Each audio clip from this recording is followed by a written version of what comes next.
मेरे चैनल में आपका स्वागत है, अभिनंदन है। उम्मीद करती हूँ आप सभी लोग स्वस्थ एवं सकुशल होंगे। गुरु ब्रह्मा गुरु विष्णु गुरुर्देवो महेश्वर, गुरु साक्षात् परब्रह्म तस्मै श्री गुरवे नमः। तस्मै श्री गुरवे नमः।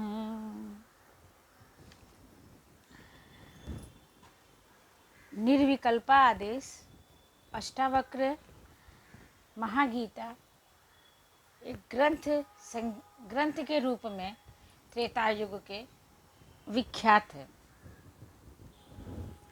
और उस ग्रंथ का मैं एक एक श्लोक और उसका अर्थ, संस्कृत में श्लोक है, उसका अर्थ एवं सरल विवेचना आप लोगों को सुना रही हूँ। उम्मीद है आप सभी लोग सुन रहे होंगे, कुछ इससे सीख रहे होंगे, या उस ग्रंथ के बारे में आप लोगों को जानकारी प्राप्त हो रही होगी कि आखिर उस ग्रंथ में है क्या, जो वेदांत का ग्रंथ माना जाता है। वेदों का अंत है इस ग्रंथ में, पुराणों का अंत है। तो वेदांत, ये ज्ञान, सब चीज़ें जहाँ समाप्त होती हैं वहाँ ये ज्ञान शुरू होता है। आखिर वो है क्या, ये उत्सुकता हम सभी के मन में होती है, और ये मेरे मन में भी थी। शायद इसी ने ये प्रयास करवा दिया।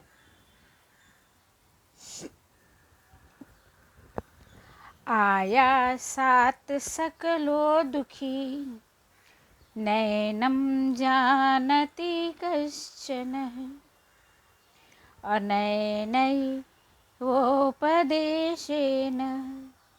धन्यः प्राप्नोति निवृत्तिम्।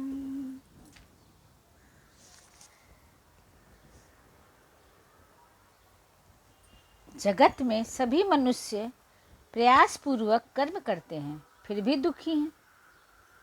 इस सत्य को कोई नहीं जानता।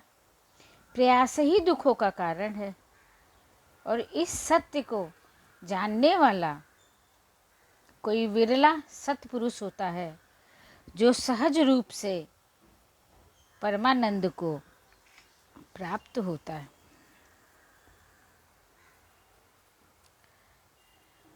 आत्मज्ञानी को तो सहज में ही परमानंद प्राप्त हो जाता है, और राजा जनक को भी इस सत्य से परिचित हो गए हैं कि उन्हें वो अब परमानंद में स्थित हैं।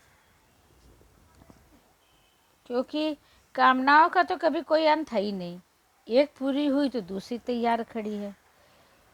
बेचारा अतृप्तियों से इतना भरा पड़ा है, पर प्रयास करते नहीं थकता। मति मूढ़ इस सत्य को नहीं जानता, और उसके सब दुखों का कारण प्रयास ही है।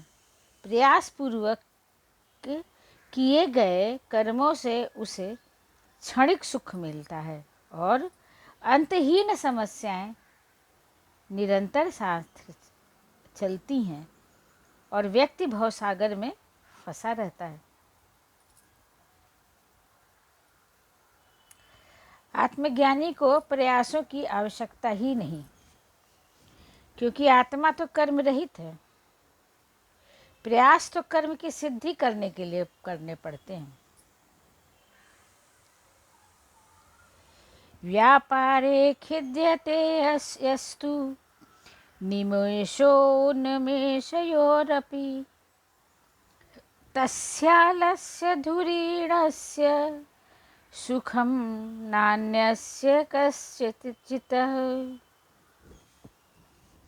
जिस विषया रिक्त व्यक्ति को पलक खोलने बंद करने जैसे सहज कर्म में ही आलस्य होता है, उसके जैसा सुखी कौन होगा।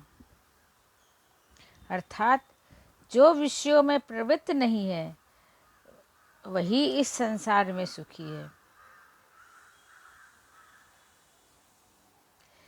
हमारा संसार क्या कहता है? ये शाम न विद्या न तपो न ज्ञानम, ज्ञानम न शीलम न गुणो न धर्म, ते मर्त्य लोके भुवि भार भूता, मनुष्य रूपेण मृगा शरन्ति। लेकिन वेदांत क्या कहता है? जिस विषय रिक्त व्यक्ति को पलक खोलने बंद करने से जैसे सहज कर्म अपने आप कर्म में ही आलस्य होता है, उसके जैसा सुखी कौन होगा। अर्थात जो विषयों में प्रवृत्त नहीं है वही इस संसार में सबसे सुखी है। ये तो उल्टी गंगा है भाई। विवेचना। अष्टावक्र गुरु पुनः प्रयास के विषय में बता रहे हैं। शारीरिक क्रिया जो कि सहज संचालित है उनमें प्रयास नहीं करना पड़ता। सांस लेने के लिए कोई प्रयास नहीं करना पड़ता। यह स्वतः संपादित होने वाली क्रियाएं हैं क्योंकि ये सब निःशुल्क हैं। हवा, पानी,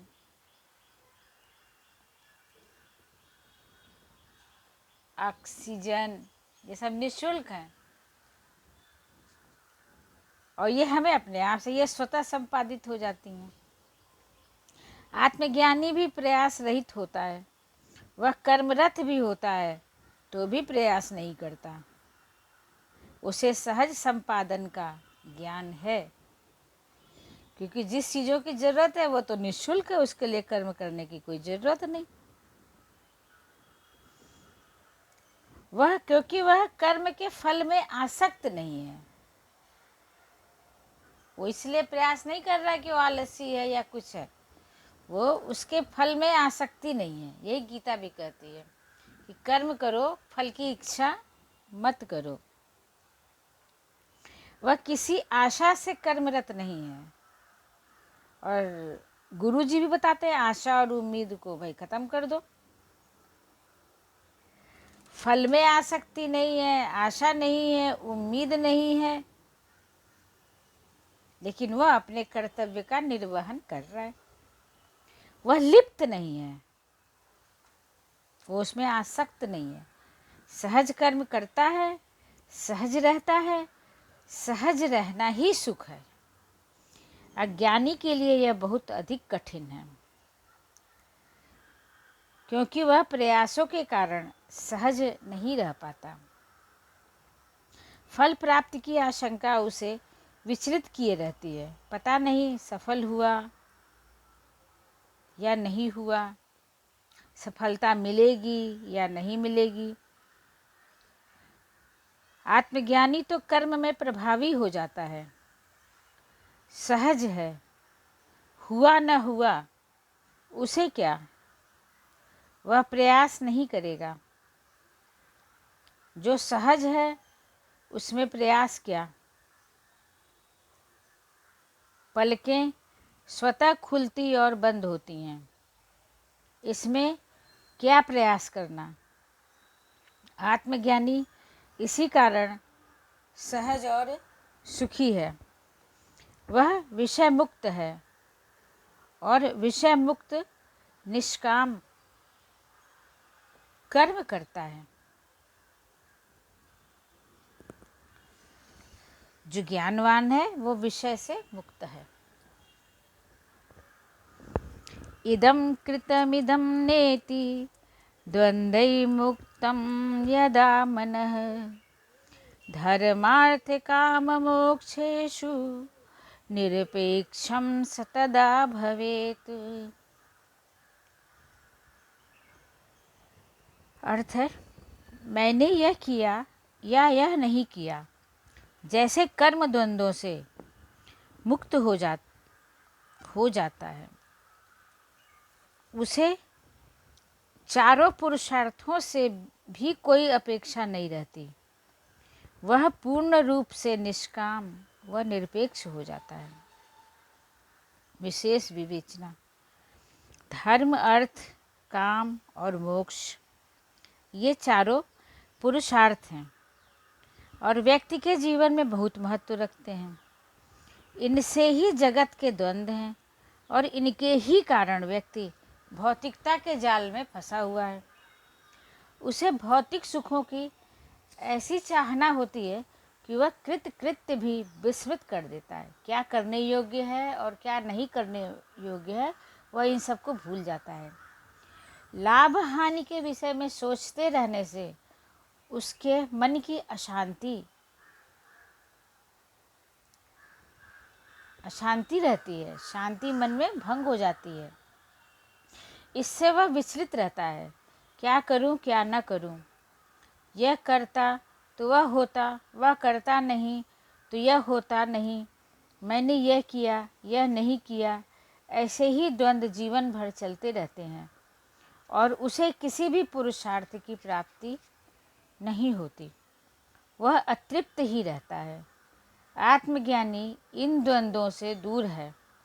वह क्या करने योग्य है और क्या नहीं करने योग्य है, इस बंधन को तोड़ चुका है। इसलिए वह सहज हो चुका है। वह कर्ता भाव से भी मुक्त हो गया है और प्रयास ही नहीं करता। उसकी किसी भी पुरुषार्थ में रुचि नहीं होती। वह लाभ हानि का विचार नहीं करता और यही कारण है कि वह सुखी रहता है। प्रारब्ध उसे बिना प्रयास के ही सब उपलब्ध करा देता है।